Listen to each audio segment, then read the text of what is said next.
নমস্কার বন্ধুরা, কেমন আছো সবাই? আশা করছি তোমরা সবাই ভালো আছো, আমরাও ভালো আছি। রমা মুম্বাই ব্লগে তোমাদের সবাইকে স্বাগত। চলে এসেছি আর একটা নতুন ভিডিও নিয়ে। আজকে গুরু পূর্ণিমা। আজকে আমি সিন্নিভোগ দিয়েছি। তোমরা জানো আমি প্রত্যেক পূর্ণিমাতে সিন্নিভোগ দেই, সত্যনারায়ণের সিন্নিভোগ দেই। আজকেও সিন্নিভোগ দিয়েছি। আমার গুরু পূর্ণিমার পুজো কমপ্লিট। তোমাদের সকলকে গুরু পূর্ণিমার অনেক অনেক শুভেচ্ছা জানাই। সকলে ভালো থাকো, সুস্থ থাকো, সকলের মঙ্গল হোক। বাজার থেকে ফুল আনা হয় পুজোর জন্য। এখন এই বর্ষাকালে না ফুলগুলো সব কেমন যেন হয়ে যায়, জানো, দুদিনের বেশি 3 দিন আর থাকে না। তো আমি ওই রকমভাবে যেরকমভাবে প্লাস্টিকে দিয়ে দেয় সেরকমভাবে রাখি না। তো এরকমভাবে সুন্দর করে গুছিয়ে পরিষ্কার করে রাখি। দূর্বাগুলোকে খুব সুন্দর করে পরিষ্কার করে রেখেছি, বেলপাতাগুলো সুন্দরভাবে গুছিয়ে রেখেছি, ফুলগুলো এক সাইডে রেখেছি। আর তুলসী পাতা আমি এরকমভাবে রাখি। এরকমভাবেই তো বাজার থেকে তুলসী পাতা দেয়। তো তুলসী পাতা এরকম জলের মধ্যে রেখে দিলে খুব সুন্দর তাজা থাকে। কিন্তু প্লাস্টিকের মধ্যেও রেখে দেখেছি আমি, ভালো থাকে না, দুদিনের বেশি 3 দিন আর ভালো রাখা যায় না। তাই এরকমভাবে গুছিয়ে আমি রেখে দিই। এরকমভাবে গুছিয়ে রেখে দেই, এতে কদিন খুব সুন্দরভাবে পুজো দেওয়া যায়। হয়ে গেল আমার ঠাকুর ঘরের কাজ। আজকে সকাল থেকে আর সেরকম কোনো ভারী বৃষ্টি হয়নি। বৃষ্টি হয়েছে, ঝিরিঝিরি বৃষ্টি কিন্তু হয়েছে, বৃষ্টি না হওয়া নেই, কিন্তু ভারী বৃষ্টি সকাল থেকে আর সেরকম হয়নি। তো ভালো লাগছে, যদি একটুখানি রোদটা হয় খুব ভালো হয়। আমার এই পাশে নয়নতারা গাছগুলো তো সব গেছে গিয়ে, এই পাশটা দেখতে যেন খুব খালি খালি লাগে। তাই এই বাস্কেটটাকে এই পাশে রাখলাম, এই পটটাকে।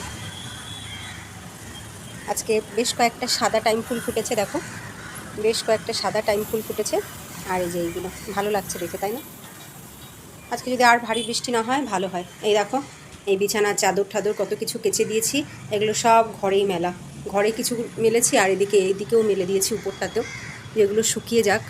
কারণ ঘরে এত কিছু তো মেলার জায়গা হয় না। বেডশিট, পিলো কভার সব কিছু মেলেছি, সব ধুয়ে দিয়েছি। আজকে সকাল সকাল সব কাজ হয়ে গেছে, সমস্ত কাজকর্ম সেরে আমি পুজো করে তারপরে এই উঠলাম।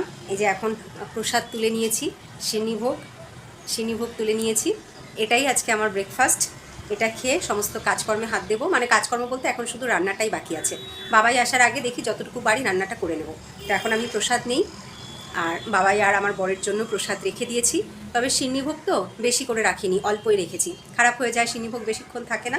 তার উপর আমি নারকেল কোড়া দিয়েও খুব সুন্দর করে মেখেছি। এবার আমি প্রসাদটা নিয়ে দেখি প্রসাদটা কেমন হয়েছে। প্রসাদ তো সবসময়ের জন্যই ভালো হয়। তো যাই হোক, চলো আমি এখন প্রসাদটা খেয়ে তারপরে রান্নাঘরে যাই। চলে এসেছি কিচেনে। আজকে রান্না করছি ইলিশ মাছ। আগের দিন দুটো ইলিশ মাছের রেসিপি করেছিলাম। একটা হচ্ছে ইলিশ ভাপা, আর এক হচ্ছে বেগুন দিয়ে পাতলা ইলিশ মাছের ঝোল। তো আজকে করব সববার অল টাইম ফেভারিট সর্ষে ইলিশ। আজকে সর্ষে ইলিশ করব। আমার বরকে জিজ্ঞেস করেছিলাম যে কী করব আজকে ইলিশ দিয়ে, তো ও বলেই গেল সর্ষে ইলিশ করবে। তো রাতে ভাতই খাবে সেটাও বলে গেছে। তো যাই হোক, এই যে প্রথমে আমি ইলিশ মাছগুলোকে একটুখানি নুন, হলুদ আর সর্ষের তেল, কাঁচা সর্ষের তেল মাখিয়ে নিচ্ছি। কুকারে ডাল সিদ্ধ বসিয়েছি। শুনতে পাচ্ছ কখন থেকে ছ্যাঁচ্ছা ছ্যাঁচ্ছা শব্দ হয়ে যাচ্ছে, এখনও সিটিটা পড়ছে না।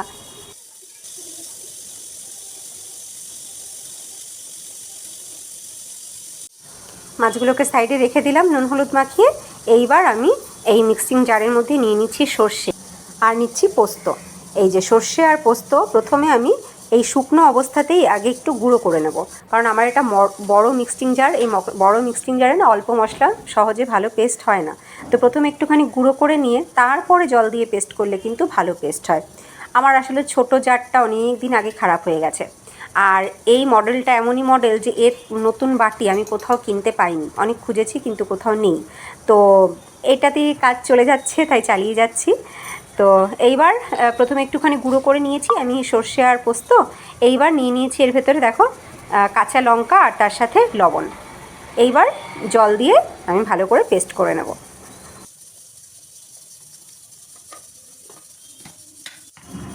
এই দেখো কি সুন্দর পেস্ট হয়ে গেছে। এবার মশলা খুব ভালো করে রেডি হয়ে গেছে। আর যখনই সর্ষে বাটা হয় না, সেই সর্ষে বাটার মধ্যে লঙ্কা দিয়ে সামান্য একটু লবণ দিয়ে দিলে কিন্তু সর্ষে বাটা তেতো হয় না। তো আমি এটা অনেক দিন আগে থেকেই করে থাকি। আমার কিন্তু সেরকমভাবে সর্ষে বাটা কখনো তেতো হয় না, যেহেতু একটু লবণ দিই আর কাঁচা লঙ্কা অ্যাড করি, বেটে নিই। এবার কড়াইতে সামান্য সর্ষের তেল গরম করে তার ভেতরে একটা কাঁচা লঙ্কা আমি দিয়েছি। কাঁচা লঙ্কাটা আমি প্রথমেই দিয়ে দিলাম, তারপরে দিলাম একটুখানি হলুদ, খুব সুন্দর রঙটা আসবে বলে। এইবার আমি বেটে রাখা সব মশলা এর ভেতরে দিয়ে দেবো।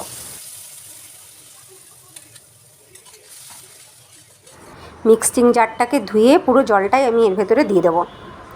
কালারটা যে কী সুন্দর এসেছে কি বলবো, কিন্তু ক্যামেরাতে কি বিচ্ছিরি রং দেখাচ্ছে। এইরকম রং কিন্তু একদম নয়, খুব সুন্দর একটা হলুদ রং হয়েছে। এবার একটু সময় আমি কষিয়ে নিয়ে তারপরে পরিমাণ মতন জল দিয়ে একটু ফুটিয়ে নেব। গ্রেভি ফুটে উঠতেই আমি নুন হলুদ মাখিয়ে রাখা ইলিশ মাছগুলো এর ভেতরে দিয়ে দিচ্ছি। ইলিশ মাছ এত নরম মাছ যে খুব সাবধানে কাজ করতে হয়, সাবধানে হ্যান্ডেল করতে হয়। এবার স্বাদ মতন লবণ দিয়ে ভালো করে ফুটিয়ে নেব। যেরকম ঘনত্ব আমি নামাতে চাই সেই রকম ঘনত্বে যখন গ্রেভি চলে আসবে তখন নামিয়ে নেব। আমার সর্ষে ইলিশ রেডি হয়ে গেছে, আমি নামিয়ে নিলাম। এই যে প্রথমে মাছগুলোকে হালকা হাতে তুলে নিচ্ছি। এত নরম মাছ, ইলিশ মাছ, যে হালকা হাতে হ্যান্ডেল না করলে সব জায়গাতেই ভেঙে যাবে। আর যদি ভেঙে যায় তাহলে পাতে নিয়ে খেতে কিন্তু কোনো মজা নেই, তাই না বলো? তো প্রথমে ইলিশ মাছগুলোকে সাবধানে তুলে নিয়ে এইবার গ্রেভিটা আমি এতে ঢেলে নেব। এই দেখো, বললাম না খুব সুন্দর রং এসছে, দেখো কি সুন্দর রংটা হয়েছে, দেখেই এবার লোভ হচ্ছে, কতক্ষণে খেতে বসবো মনে হচ্ছে। কিন্তু বাবাইয়ের আসার সময় হয়ে গেছে, আগে ওকে নিয়ে আসি। বাবাইকে নেওয়ার জন্য নিচে এসে দাঁড়ালাম। দেখো জলের দিকে তাকিয়ে বৃষ্টি পড়ছে। এমনি কিন্তু বোঝা যাচ্ছে না যে বৃষ্টি পড়ছে, কিন্তু বৃষ্টি হয়েই চলেছে। বৃষ্টি এখানে বন্ধ হয় না, কখনো জোরে আর কখনো আস্তে, এই হচ্ছে ব্যাপার। পায়রাগুলোকে দেখো কি সুন্দর, কেউ বোধহয় ওখানে কিছু দানা দিয়েছে, সেগুলো খাচ্ছে। বাবাইয়ের বাস তো এখনও এসে পৌঁছায়নি। ওই বাচ্চাটা দেখো স্কুল থেকে ফিরছে। চলে এলাম আমরা ঘরে। এই যে বাবাইকে নিয়ে চলে এসেছি, দিলাম ওকে একটু জল খেতে। ছেলে আমার খুব টায়ার্ড হয়ে যায় বাড়ি ফিরে।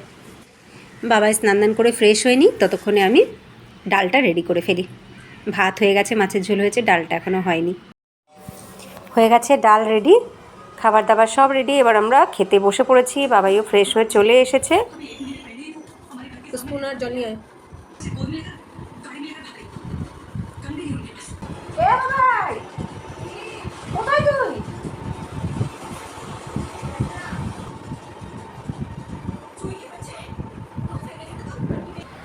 ডাল দিয়ে খাওয়ার পরে এইবার নিয়েছি সর্ষে ইলিশ, দেখি কেমন হয়েছে খেতে। গ্রেভিটা যেমন সুস্বাদু হয়েছে তেমনি কিন্তু মাছ একদম নরম হয়ে গেছে। আর এই রকমভাবে রান্না করলে কিন্তু ইলিশ মাছের যে গন্ধ সেটাও বেশ সুন্দর থাকে। আর ইলিশের গন্ধেই বলা হয় খাওয়া হয়ে যায়, কিন্তু এখন সব ইলিশে অত সুন্দর গন্ধ হয় না যা দেখেছি আমি। কিন্তু আজকের এই মাছটা যেহেতু আমি ভাজিনি, তাই কিন্তু বেশ ভালো গন্ধটা আছে, খেতে বেশ ভালোই লাগছে। আমার খাওয়া হয়ে গেছে, বাবার দেখো এখনও খাওয়া হয়নি। তবে দেখো ইলিশ মাছ, সেটাও কিন্তু নিজে হাতে কাটা বেছে খায়। মাছের কাটা বেছে ওকে কোনো দিনও আমাকে দিতে হয় না। আর মাছ এত ভালো খায় ও, ওই কারণে কাটা নিয়ে কোনো সমস্যা নেই। তো আমি এবার চলে এসেছি কিচেনে, তার কারণ হচ্ছে একটুখানি ব্যাটার বানিয়ে রাখবো। আজকে আমি একটুখানি ধোসার ব্যাটার এই যে বানিয়ে রাখবো বলে চাল ডাল ভিজিয়ে রেখেছিলাম। দেখো এতে চাল আছে, তার সাথে বিউলির ডাল, মেথি আর কিছুটা চিড়ে, সামান্য 1 মুঠ মতন চিড়ে আমি ভালো করে ধুয়ে ভিজিয়ে রেখে দিয়েছিলাম। এখন আমি এই পেস্ট করে রেখে দেবো ফ্রিজে।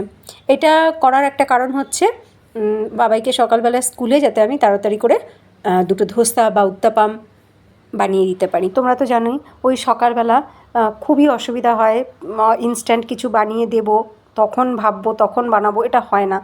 তো যে কারণে আগে থেকে কিছু প্রিপারেশান আমি নিয়ে রাখি। কেক তো বানিয়ে রাখি, কেক দিয়ে দিই। এছাড়াও নানান কিছু আমি এরকম বানিয়ে দেওয়ার চেষ্টা করি, কারণ প্রতিদিন তো আর একই খাবার দেওয়া যায় না, আর বাচ্চাদের ভালো লাগে না প্রতিদিন একই খাবার খেতে। আর আমি অনেক মায়েদেরকে দেখেছি বাইরে থেকে কেনা খাবার টিফিন বক্সের মধ্যে করে দিয়ে দেয়। আমি সেটা কোনো দিনও করি না, কোনো দিনও বাবাইয়ের টিফিন বক্সে আমি বাইরের কেনা খাবার আমি দেইনি। আমি যেরকম পেরেছি নিজে বানিয়ে দিয়েছি, আর বাবাই কিন্তু সেটাই খেতে অভ্যস্ত।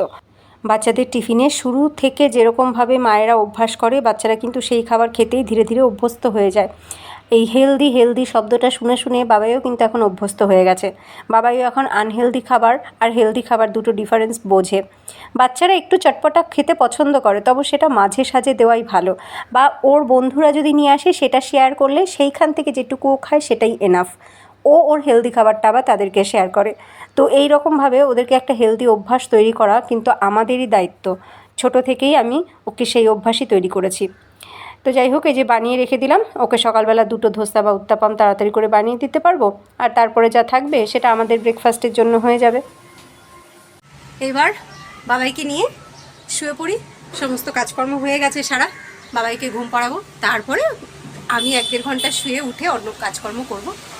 তো এই ভিডিওটা এখানেই এন্ড করছি। তোমাদের আজকের ভিডিওটা কেমন লাগলো অবশ্যই কমেন্টে জানিয়ে। যদি ভিডিওটা ভালো লাগে লাইক করো, আর নতুন বন্ধুরা ভালো লাগলে লাইক করে সাবস্ক্রাইব করে সাথে থেকো। দেখা হচ্ছে নেক্সট ভিডিওতে। সবাই ভালো থেকো, সুস্থ থেকো, টাটা।